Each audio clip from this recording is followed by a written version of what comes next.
여러분 안녕하십니까? 오늘 뻔한 얘기는 또 어떤 얘기일지 여러분들 궁금하실 겁니다. 오늘의 얘기는 바로 링컨에 관한 얘기입니다. 링컨? 미국 대통령? 예, 맞습니다. 자, 여러분들 링컨의 우울증이라는 책이 있습니다. 역사를 바꾼 유머와 우울이라는 부제가 달려 있는데요.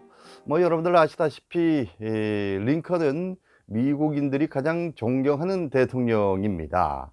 링컨의 우울증이라는 이 책의 저자인 조슈아 울프 샹크라는 사람은요, 자신도 우울증을 앓았던 사람입니다. 그렇게 7년 동안 링컨의 가계와 증세에 대해서 퍼파본 뒤에 극심한 우울증을 링컨이 이겨내면서 위인의 반열에 오른 것으로 그렇게 나름대로 결론을 지은 것이죠. 다들 알고 계시다시피 링컨은 참 우여곡절이 많은 분입니다. 20대의 연인과 친구들을 장테푸스로 잃었죠. 또 검은 먹구름에 갇혀서 그때부터 살게 됐다고 합니다. 어머니도 일찍 숨졌고요. 누나 역시 결혼 직후에 세상을 떠난 등 이 어릴 적의 상심이 아마 배경이 됐을 겁니다. 링컨은 우울증으로 의사의 진료를 받기도 할 정도로 좀 심한 우울증을 앓았습니다. 자살 충동에 무릎을 꿇을까 염려해서 호주머니에 칼이나 총을 가지고 다니지도 않았고요. 그리고 나무에 목매달아 죽고 싶은 충동을 피하기 위해서 혼자 숲속을 산책하는 것도 삼갔다고 합니다. 나름대로는 노력을 참 많이 했지요. 자, 이렇게 링컨은 그런 큰 뜻과 신앙심 그리고 유머로 우울증을 극복했습니다. 특히 이 유머는요, 우울증을 극복하는데 큰 힘이 됐을 겁니다.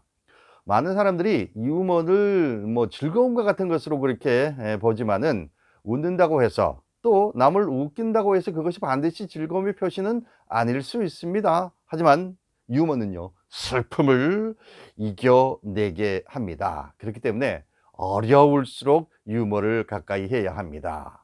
힘들고 지칠 때는 면역 기능이 떨어지고 스트레스 호르몬이 많아지지만은 유머를 통해서 억지로라도 웃게 되면은 인체의 반응이 바뀌게 되겠죠. 어려울수록 유머를 가까이 해야 합니다. 힘들고 슬플 때는 면역 기능이 떨어지고요. 그리고 또 스트레스 호르몬이 많아집니다. 유머를 통해서 억지로라도 웃으면은요, 인체의 반응이 바뀝니다. 이 유머를 즐기면은 다른 사람과의 유대감도 강화되고요. 세상을 긍정적으로 보게 되는 눈이 띄어집니다. 그리고 적극적으로 행동하는 힘이 되기도 하지요. 아마 링컨도 여기에 해당이 되지 않을까 생각합니다. 자, 힘들더라도 링컨을 떠올리면서 유머를 가까이 하시기 바라겠습니다. 유머도요, 습관입니다. 자꾸 찾아서 퍼뜨릴수록 는다는 겁니다. 저도 그런 사람 중에 한 사람입니다. 자꾸 하다 보니까 늘어서 이제는 유머를 머리에 더 많이 떠올리게 되더라고요.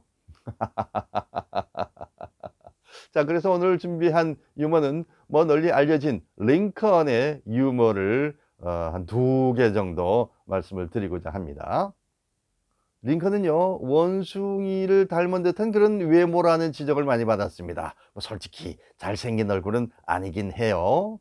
중요한 선거 유세에서 상대방이 이렇게 공격을 합니다. 링컨은 2얼굴을 가진 이중 인격자입니다. 라고 공격을 했습니다.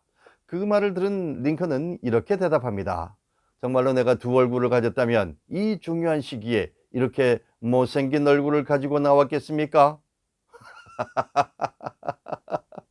자, 이 유머 한마디로 링컨은 많은 사람들의 호감을 받을 수 있었다라고 그렇게 평을 하고 있습니다. 자, 또 하나의 유머입니다. 청년 시절에 링컨은 아주 가난했습니다. 마차도 없었죠.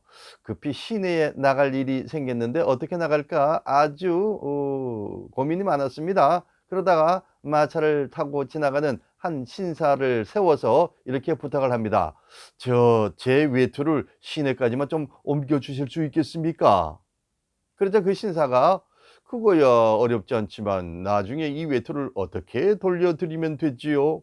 그러자 링컨이 이렇게 대답합니다. 그것은 염려하지 않으셔도 됩니다. 외투 안에 제가 있을 거니까요.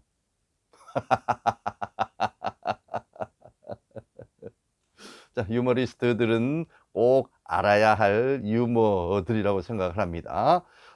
링컨의 유머는요, 자주 회자가 되면서 그분의 어떤 우울증을 이겨내는 그런 방법으로 유머가 아주 잘 활용이 되고 있다는 사실을 많이 알리고 있습니다. 자, 오늘은 링컨의 우울증에 대해서 말씀을 드렸습니다.